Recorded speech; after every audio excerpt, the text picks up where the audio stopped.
Imagine waking up one day and suddenly discovering that your calendar is 10 days behind the rest of Europe.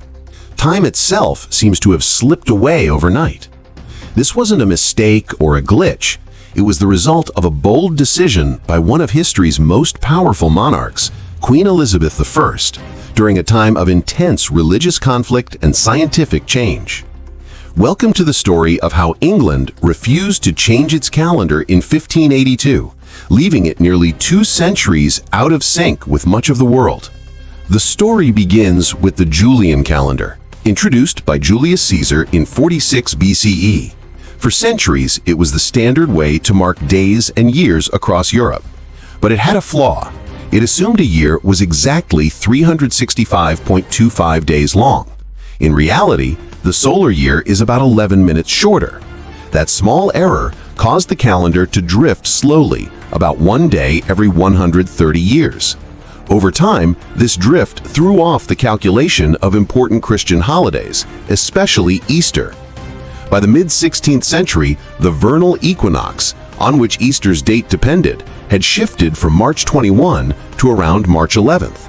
This threatened the religious calendar and even risked overlapping Christian holidays with pagan festivals like the summer solstice. The Council of Trent, meeting between 1562 and 1563, recognized the problem and urged Pope Gregory XIII to fix the calendar.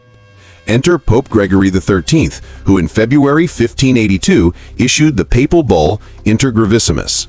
This formal decree introduced the Gregorian calendar reform. The change was radical. To realign the calendar with the solar year, 10 days were dropped. So, Thursday, October 4th, 1582, was followed immediately by Friday, October 15th. Additionally, the rules for leap years were refined to reduce future drift, introducing the complex rule that years divisible by 100 would not be leap years unless divisible by 400, meaning 1600 was a leap year, but 1700 was not. This reform was quickly adopted by Catholic countries. Spain, Portugal, France, Italy, and Poland switched over, often with great ceremony. In places like Spain, the king, Philip II, issued a decree on September 29, 1582, enforcing the change. Other Catholic regions did the same shortly after. But Protestant countries, fiercely opposed to papal authority, refused. England, ruled by the Protestant Queen Elizabeth I, notably rejected the Gregorian reform. Although initially interested in the idea, as some historical accounts say the reform excited great interest when first heard, it was never officially adopted.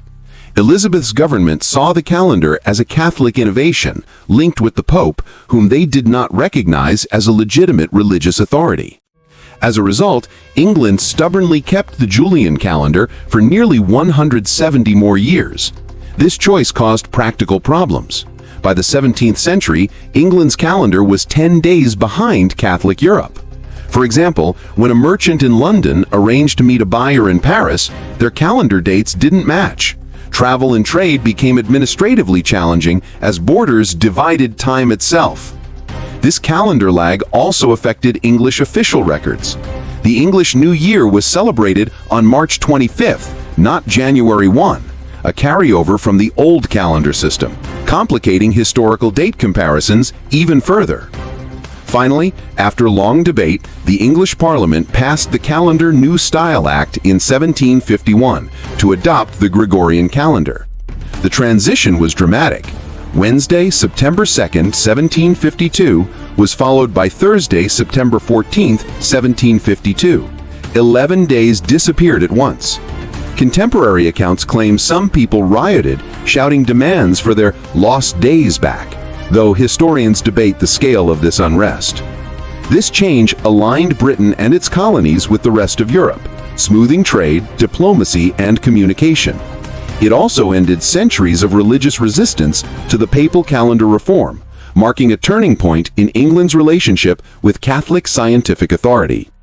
So, what started as a religious and political rejection of a calendar reform became a long-lasting temporal divide. England lived out of sync with its neighbors, a historical anomaly rooted in faith, power, and identity. The irony is striking. A reform intended to bring order and accuracy to timekeeping instead sparked centuries of confusion and division.